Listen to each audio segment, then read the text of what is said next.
जय श्री राधे। आज सभी का हमारे चैनल कथामृत रस पे स्वागत है।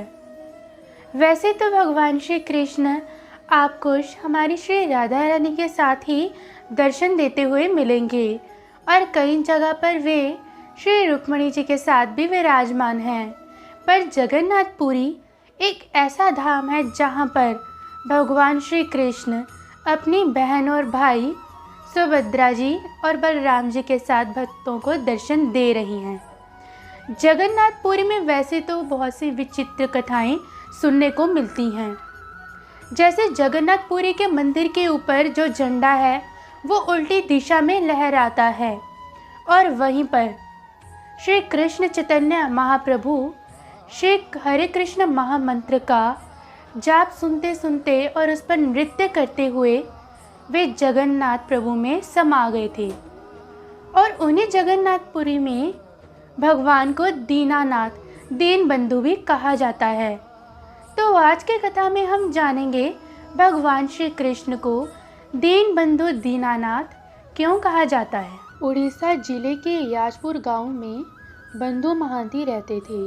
उनके परिवार में उनकी पत्नी, एक बालक और 2 बालिकाएं थीं। बंधु बड़ा ही गरीब था, भीख ही उसकी आजीविका थी।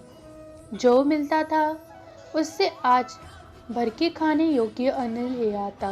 उसे अन्न से अतिथि सेवा होती। यदि कुछ नहीं मिलता तो सारा परिवार हरि का नाम लेकर उपवास रख लेता। बाहर से देखने पर बंधु परिवार की स्थिति बड़ी कष्टदायक लगती थी, परंतु उनके हृदय में लेश मात्र कलेश नहीं था। भगवान में अटल प्रेम और विश्वास ने उनके अंतःस्थल को बड़ा ही मधुरमय बना रखा था। उनको किसी भी वस्तु की चाह ही नहीं थी। वे विषय मनुष्यों की दृष्टि से दरिद्र भिखारी होने पर भी महान धनी थे, बादशाहों के बादशाह थे। एक बार उड़ीसा राज्य में भयंकर अकाल पड़ा। चारों ओर हाहाकार मचा। 3 दिन हो गए। बंधु परिवार उपवास कर रहा था। बच्चों के बिलबिलाहट से माता का हृदय द्रवित हो रहा था। स्त्री पति से कहा, स्वामी, मेरे पिता के घर में तो कोई भी नहीं है जिससे सहायता मिल सके, परंतु क्या आपका भी कोई बंधु बांधव नहीं है? बंधु ने उत्तर दिया, प्रिय, मेरा इस जगत में तो कोई भी आत्मीय स्वजन नहीं है। हाँ, एक हृदय के मित्र हैं। उनका नाम भी इतना मीठा है। मेरे उन बंधु का नाम है दीन बंधु। वे हम सरीखे दीनों के प्रति बड़े ही प्रेम रखते हैं, लेकिन वे बहुत ही दूर रहते हैं और हमें 5 दिन लगेंगे वहां तक पहुंचने में। पति की बात सुनकर पत्नी को बड़ा ही सुख मिला। उसने कहा, नाथ, 5 दिनों का ही तो पथ है, चलिए वहां दीन बंधु के दरबार में जाकर अपना सारा दुख दूर कर ली। बंधु ने मुस्कुराकर इशारे से सम्मति दे दी। पत्नी घर के अंदर गई। बंधु मन ही मन भगवान से प्रार्थना करने लगे, प्रभु, आपके प्रेम मुझे खींच लिए जा रहा है। बहुत दिनों से आपके चरण दर्शन नहीं हुए थे। आज इस अकाल रूपी मित्र की सहायता से यह मनोरथ पूर्ण होगा। नाथ, आशीर्वाद दीजिए कि वंदित जनों के दर्शन हो सके। बंधु परिवार सहित अपने परम प्रिय मित्र से मिलने के लिए चल दिए। रास्ते में कहीं अन्न नहीं मिला। साग पात खाकर ही काम चला लिया।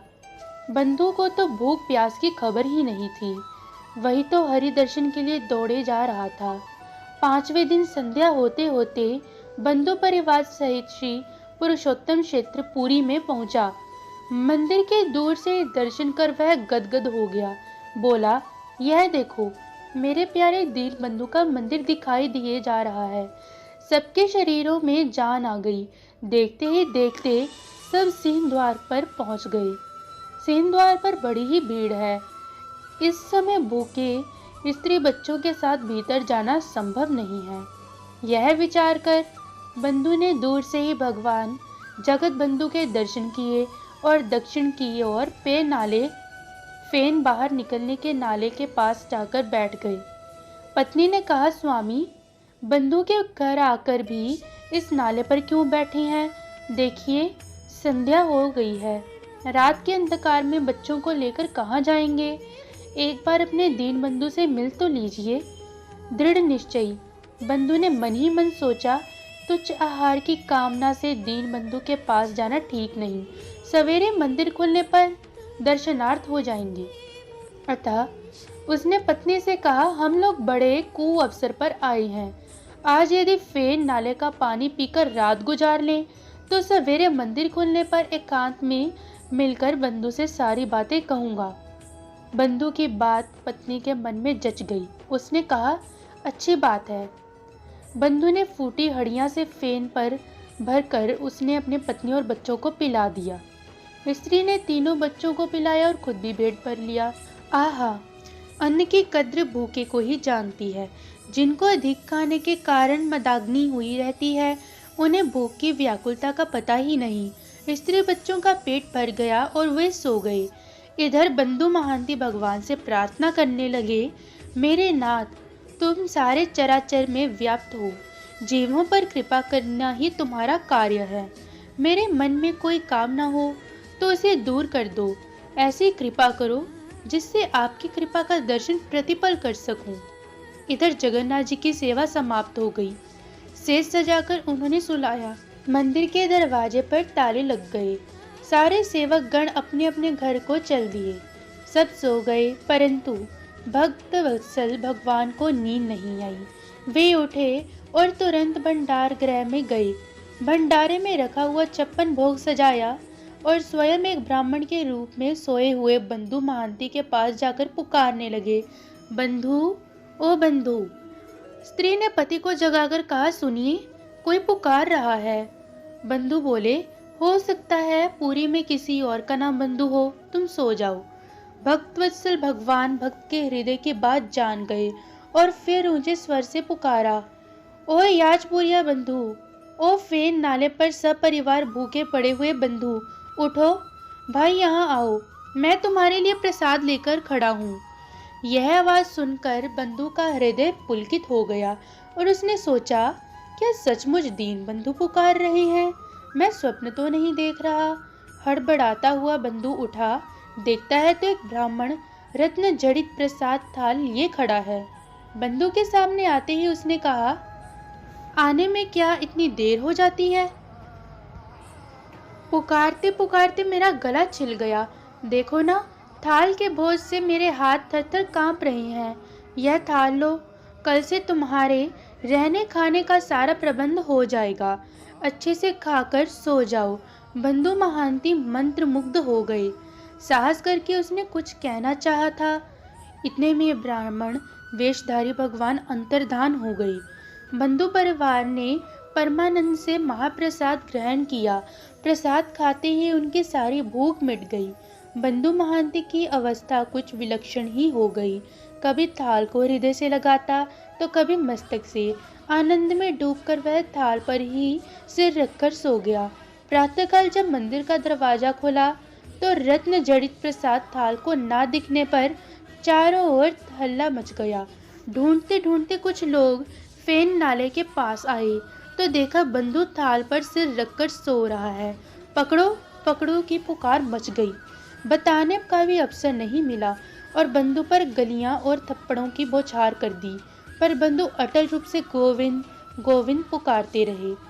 कोतवाल के सम्मुख जाने पर जब उसने पूछा तब बंधु ने रात की सारी घटना सच सच बता दी, पर किसी को विश्वास न हुआ। बंधु को परिवार के साथ कैद खाने में डाल दिया। बंधु मन ही मन सोचने लगा, यह मेरे पाप कर्मों का फल है। नाथ, चाहे कुछ भी हो, मेरे मन में बस तुम्हारा ही स्मरण बना रहे। गिरते गिराए, काले नागते डसाए। हाँ, जगन्नाथ जी को तो भक्त की चिंता हुई। उन्हें आज ही सारी व्यवस्था करनी है। राजा प्रताप रुद्र खुर्दा में अपने महल में सोए हैं। भगवान के भक्त हैं। भगवान ने उन्हें स्वप्न में दर्शन देकर कहा, राजन, मेरी आज्ञा सुनो। मेरा भक्त 5 दिन की यात्रा कर भूख से तड़पता हुआ मेरे नगर में आया। उसका सत्कार होना चाहिए था, पर किसी ने उसको पूछा तक नहीं। वह भूखा पड़ा रहा। तब मैं स्वयं अपने रत्नथाल में प्रसाद लेकर वहां पहुंचा। रत्नथाल तो मेरा था, उसमें तुम्हारा क्या था? अब तो यदि अपना भला चाहता है तो अभी जाकर उसे मुक्त कर दे और पूरे सम्मान के साथ उसके रहने खाने का सारा प्रबंध कर मंदिर के हिसाब रक्षक के पद पर उसकी नियुक्ति कर दें। इतना कहकर भगवान अंतर्धान हो गए। राजा हड़बड़ाकर उठा, उसी समय घोड़ा मंगवाया और सीधे पुरी के कारागार में पहुंचा। वहां जाकर उसने देखा कि स्वप्न की बात तो सच थी। उसने स्वयं अपने हाथ से बंदूक की बेड़ियां खोली और पैर पड़कर उससे क्षमा मांगी। भक्त सच्चे विनय होते हैं, दूसरे का दुख देख नहीं पाते। राजा को क्षमा मांगते देख बंधु को बड़ा कष्ट हुआ। उसने कहा, महाराज आप मेरे चरण मत पकड़िए, मैं तो हूं ही पापी। पर राजा ने उसके चरण ही नहीं छोड़े। बंधु ने स्वयं राजा को उठाया। भगवान की आज्ञा अनुसार राजा बंधु महांती को और पूरे परिवार को बड़े ही सम्मान के साथ अपने महल में ले गया और जैसी प्रभु की आज्ञा थी वैसी ही सारी व्यवस्था कर दी। भक्त का प्रभाव सब तरफ छा गया और लोग उसको गालियां दे रहे थे, अब उससे क्षमा मांग रहे थे। अब दीन बंधु दीनानंद की कृपा से बंधु महापुरुष हो गए। जगत बंधु जिसके बंधु हैं उसके लिए सब कुछ संभव है। आज भी जगन्नाथ जी के मंदिर में आय व्यय का हिसाब श्री बंधु महांती के वंशज ही कर रहे हैं। तो बंधुओं, इस संसार में आपका कोई साथ दे या ना दे, पर अगर आप भगवान के साथ अपना एक रिश्ता बना लें तो वे आपकी मदद करने अवश्य आते हैं, परंतु आपका भाव उनके प्रति सच्चा तथा शुद्ध होना चाहिए। बोलो दीन बंधु दीनानाथ की जय हो। तो आज की हमारी कथा यहीं तक की थी। अब हम मिलते हैं अगली कथा में, तब तक के लिए राधे राधे।